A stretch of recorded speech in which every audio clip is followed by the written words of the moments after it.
സംസ്ഥാനത്ത് ഒരിടവേളയ്ക്ക് ശേഷം മഴ കനക്കുകയാണ്. വടക്കൻ ജില്ലകളിൽ കഴിഞ്ഞ ദിവസങ്ങളിൽ കനത്ത മഴയാണ് പെയ്തത്. സംസ്ഥാനത്തുടനീളം മഴ തുടരുമെന്നാണ് കേന്ദ്ര കാലാവസ്ഥാ വകുപ്പിന്റെ പ്രവചനം. എല്ലാ ജില്ലകളിലും മഴ മുന്നറിയിപ്പ് നൽകിയിട്ടുണ്ട്. 11 ജില്ലകളിലാണ് ഓറഞ്ച് അലർട്ട് പ്രഖ്യാപിച്ചത്. 3 ജില്ലകളിൽ യെല്ലോ അലർട്ടും പ്രഖ്യാപിച്ചിട്ടുണ്ട്. കനത്ത മഴയുടെ പശ്ചാത്തലത്തിലാണ് 5 ജില്ലകളിലെ വിദ്യാഭ്യാസ സ്ഥാപനങ്ങൾക്ക് ഇന്ന് അവധി പ്രഖ്യാപിച്ചത്.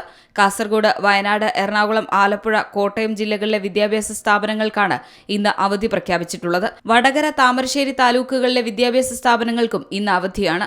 ഓറഞ്ച് അലർട്ട് നിലവിലുള്ള സാഹചര്യത്തിലാണ് അവധി നൽകിയിട്ടുള്ളത്. പ്രൊഫഷണൽ കോളേജുകൾ, അങ്കണവാടികൾ, ട്യൂഷൻ സെന്ററുകൾ, മതപഠന കേന്ദ്രങ്ങൾ തുടങ്ങിയ എല്ലാ സ്ഥാപനങ്ങൾക്കും അവധി ബാധകമായിരിക്കും. കാസർഗോഡ്, വയനാട് ജില്ലകളിൽ റെസിഡൻഷ്യൽ സ്കൂളുകൾക്കും കോളേജുകൾക്കും അവധി ബാധകമല്ലെന്ന് അധികൃതർ വ്യക്തമാക്കി. കോഴിക്കോട് ജില്ലയിലെ വടകര, താമരശ്ശേരി താലൂക്കുകളിലെ അവധി ഓൺലൈൻ ക്ലാസുകൾക്ക് ബാധകമല്ലെന്ന അറിയിപ്പുമുണ്ട്. കേരള തീരത്ത് മത്സ്യബന്ധനത്തിനും വിലക്കേർപ്പെടുത്തിയിട്ടുണ്ട്. Zee Malayalam news, Thiruvananthapuram. ഏറ്റവും പുതിയ വാർത്തകളും വിശേഷങ്ങളും വിരൽത്തുമ്പിലറിയാൻ സി മലയാളം ന്യൂസ് എല്ലാ ഡിജിറ്റൽ പ്ലാറ്റ്ഫോമുകളിലും ലഭ്യം.